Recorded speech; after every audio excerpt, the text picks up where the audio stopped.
ఏ ఎజెండాతో వెళ్తారు? ప్రజలకి ఇంకా కొంత పర్సెంటేజ్ ఆఫ్ ఓట్ అవునన్నా కాదన్నా ఆయన సైడ్ ఉంది, అదే ఆయన ధీమా అని చాలా మంది విశ్లేషకులు మాట్లాడుతున్నారు కదా.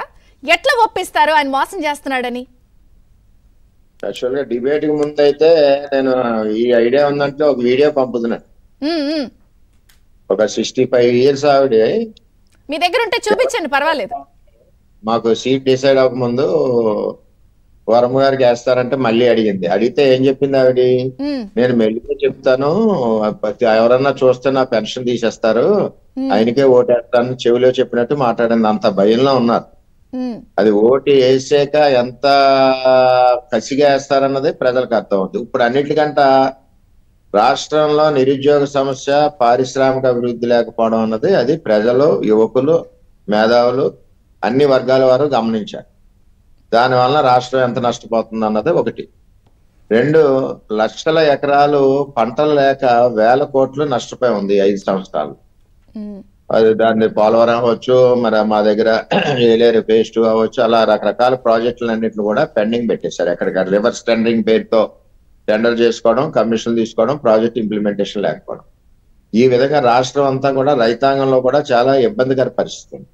దాంతోపాటు సంక్షేమానికి వచ్చేసరికి ఒక నమ్మకాన్ని మరి ఎన్డీఏ ఏదైతే పవన్ గారు, చంద్రబాబు నాయుడు గారు కల్పించారు, సూపర్ 6 పథకాలు ఏదైతే ఉన్నాయో ఆ పథకాలు ప్రతి ఒక్కరికి ఇంటికి హామీ పత్రం ఇవ్వడం, దాంట్లో ఉన్న ప్రకారం వాళ్ళకున్న పిల్లలు ఎంతమంది అయితే ఉన్నారో అంతమందికి ఎలిజిబిలిటీ, అలాగే వృద్ధులకి ఎలిజిబిలిటీ, అలాగే వ్యవసాయదారులకి, రైతులకి ఎలిజిబిలిటీ, ఈ టోటల్ కాలిక్యులేషన్ చేసుకుంటుంటే ఇంచుమించు దగ్గర అంటే ₹1,00,000 తగ్గకుండా ప్రతి కుటుంబానికి అడ్వాంటేజ్ ఉంటుంది. అందులో మెయిన్ అడ్వాంటేజ్ ఏంటంటే రైతుకి 20,000, వ్యవసాయ పరంగా రైతు పెట్టుబడి పెట్టుకోవడానికి ఎంతో ఉపయోగపడే విధంగా రైతుకి ఇస్తున్నారు. ఒక కుటుంబంలో ఇప్పుడు అమ్మఒడి ఇస్తున్నాడు, ఒక పిల్లోడు కూలి పనికి వెళ్ళాలి, ఒక పిల్లోడు స్కూల్కి వెళ్ళాలి.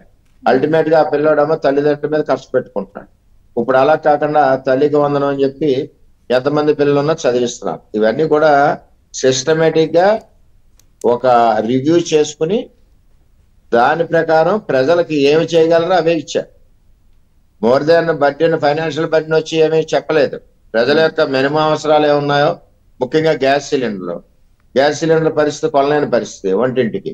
మరి అదేవిధంగా గ్యాస్ సిలిండర్ ఫ్రీ ఇవ్వడం జరిగింది, 3 గ్యాస్ సిలిండర్లు. ఈ విధంగా ఆలోచన చేసి ఇచ్చారు. అతను ఆలోచన రహితంగా ఏదో బట్టను ఈ డబ్బులు తీసుకొచ్చి ఈ ఇండస్ట్రీకి సంబంధించిన అమౌంట్ తీసుకొచ్చి పెన్షన్కి ఇవ్వడం, పెన్షన్లు వేరేవాడికి ఇవ్వడం, ఈ విధంగా ఆర్థిక క్రమశిక్షణ లేకుండా అప్పులమయం అయిపోయింది ఆంధ్రప్రదేశ్ రాష్ట్రం. చంద్రబాబు నాయుడు గారు ఇది వరకు మీటింగ్లు ఎక్కువ పెడుతుంటే చాలా మంది ఐఏఎస్ ఆఫీసర్లు ఇబ్బంది పడేవారు. నాకు ఒక ఆయన ఫ్లైట్ లో కలిసి, ఏంటి సార్ ఎలా ఉందంటే, పేరు చెప్పకూడదు, ఆ రోజు మీటింగ్లకి మేము ఇబ్బంది పడ్డామండి, మీటింగ్ల వల్ల ప్రభుత్వం బాగుంది, కలెక్టివ్ డెసిషన్ తీసుకునే వాళ్ళం ఆఫీసర్స్, ముఖ్యమంత్రి గారు ఈవేళ మీటింగ్ లేకుండా ఇండివిజువల్ డెసిషన్స్ ముఖ్యమంత్రి గారు తీసుకుంటున్నారు అని చేత రాష్ట్రాలు అయిపోయిందని సింపుల్ గా చెప్పాడు. నాకు అప్పుడు సార్ ఉన్నప్పుడు నాతో అనేవాడు, చాలా ఒత్తిడి ఉంటుంది మాకు. అంటే ఈ విధంగా రాష్ట్రంలో అసలు ఏమి చేయాలి, ఏమి నీడ్స్ ఉన్నాయన్న ఆలోచన కానీ, మరి అది ఇంప్లిమెంట్ ఎలా చేయాలని కానీ ఈ ముఖ్యమంత్రి లేదు. ఆల్రెడీ మునిగిపోయింది రాష్ట్రం అంతా. కాదండి, ఎవరన్నా సరే ఇప్పుడు మీరు అన్నారు ఏమంటే కలెక్టివ్ డెసిషన్స్ బ్యూరోక్రాట్స్ తో కూర్చుని అందులో ఉన్న ప్లస్లు మైనస్లు చర్చించే వాళ్ళమని ఎవరన్నా సరే బయటకు వచ్చి మాట్లాడితే వాళ్ళకి కులం ఆపాదించేస్తారు. మొన్న మధ్య కూడా లోక్సత్తా జయప్రకాష్ నారాయణ గారు వచ్చి ఎన్డీఏ కూటమి మద్దతు, రాష్ట్రం ఇలా ఉంది, పంపకాలు తప్పన్నందుకు ఆయనకి కూర్చోబెట్టి కులాన్ని అంటించేసి ముసుగేసేశారు, మీరే చేశారని. అంటే ఎవరన్నా బయటకు వస్తే కులం ముసుగేస్తారు. ఇప్పుడు ఇందాక అన్నారు ముద్రగడ గారిని కూడా సెకండ్ రూపంలో దింపుతున్నారని. ఇప్పుడు ముద్రగడ గారిని కూడా ప్రయోగిస్తున్నారు కదా. ఇప్పుడు మీరు పోటీ చేస్తున్న పవన్ కళ్యాణ్ గారు పిఠాపురం నుంచి ముద్రగడ గారిని ప్రయోగిస్తున్నారు. అవును, ఇప్పుడు ఎవరు ప్రయోగించినా ఇక్కడ టీడీపీ జనసేన కూటమి నక్కుద్ది. ఇక్కడ మేము ఆల్రెడీ ఫౌండేషన్ వేసి ఉంచాం.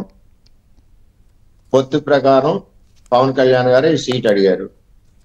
మేము మొత్తం టీడీపీ క్యాడర్ ఎలాగ విత్ జేఎస్పీ క్యాడర్ 2 కూడా కలిసికట్టుగా ఇక్కడ విజయం సాధిస్తాం. ఎంతమంది పద్మనాభం గారు వచ్చినా, ఎంతమంది మోహరించుకుంటారు. ఇప్పుడు ఒక ఆఫీసులోకి వచ్చి కింద స్టాఫ్ లేకపోతే ఏం చేస్తారండి? ఇక్కడ ఎంతమంది మేధావులను పెట్టినా కింద వాటర్ ఉండాలి కదా. ఇప్పుడు వాటర్ నవ్వుతా పలకరిస్తే కసిగా తిరగాలనిపిస్తుంది. ఇప్పుడు వంగా గీత గారు ఉన్నారు, 5 సంవత్సరాలు అయింది ఆవిడ ఇక్కడికి వచ్చి. మీకు 2 నిమిషాలు చెప్తాను. నేను చెప్పండి 2009లో ప్లీజ్ ప్లీజ్. వంగా గీత గారు నా మీద 1030 ఓట్లతో నగ్గారు. చిరంజీవి గారి గాలిలో పద్మనాభం గారు 3rd ప్లేస్. అవును. నేను 9 నుంచి 14 వరకు పనిచేశాను. నేను ప్రతిపక్షంలో 14లో నేను నగ్గాను. ఆవిడ 14 నుంచి 19 వరకు పనిచేయాలి కదా, ఇక్కడ పోటీ చేయాలనుకుంటే 19 వరకు కనపడలేదు. ఒక్కసారి గాలిలో ఆవిడ నగ్గింది. మళ్ళీ మొన్నటి వరకు కనపడలేదు. ఎలక్షన్ 30 రోజుల ముందు వచ్చి కరోనా వచ్చినప్పుడు అసలు కనపడలేదు. ఎమ్మెల్యే గానీ అతను కానీ కరోనా 3.5 సంవత్సరాలు తెలుగుదేశం పార్టీ కుటుంబం తిరిగింది. ప్రజల పక్షాన ఉంది ఎక్కడికక్కడ. అది చంద్రబాబు నాయుడు గారు క్రమశిక్షణ. ఈవేళ ఆవిడ 30 రోజుల ముందు వచ్చింది. ఎంపీ ల్యాక్స్ 2019 నుంచి 2020 వరకు ₹1 ఇవ్వలేదు ఫైనాన్షియల్ ఇయర్ లో. 2020 నుంచి 21 ఫైనాన్షియల్ ఇయర్ లో ₹1 ఇవ్వలేదు. 21-22 ₹1 ఇవ్వలేదు. 23-24 ఈ మధ్యన ఏదో 10 లక్షలు 15 లక్షలు పిఠాపురానికి ఇచ్చింది. ఆవిడ పిఠాపురానికి చేసింది 0. ఈవేళ ఓటు అడగడానికి సిద్ధం అవుతుంది. ఎక్కడ గ్రామాల్లో కొమరగిరిలో బయటికి తవరేశారు, చేబ్రోల్లో బయటికి తవరేశారు. ఎక్కడికక్కడ మనిషిని రానియట్లేదు. ఇక్కడ చంద్రబాబు గారి క్రమశిక్షణ ఎలా ఉంటదంటే, మేము గెలిచినా గెలకపోయినా మాకు వర్కే రోజుకి. గెలిచినా డెవలప్మెంట్ మీద వర్క్, గెలవకపోతే ప్రజా సమస్యల మీద వర్క్. ఈవేళ మా దగ్గర 6,000 ఎకరాలకి సాగునీరు లేదు. రైతులు బోర్ మీద ఇస్తున్నారు పెట్టుబడులు పెట్టేసి.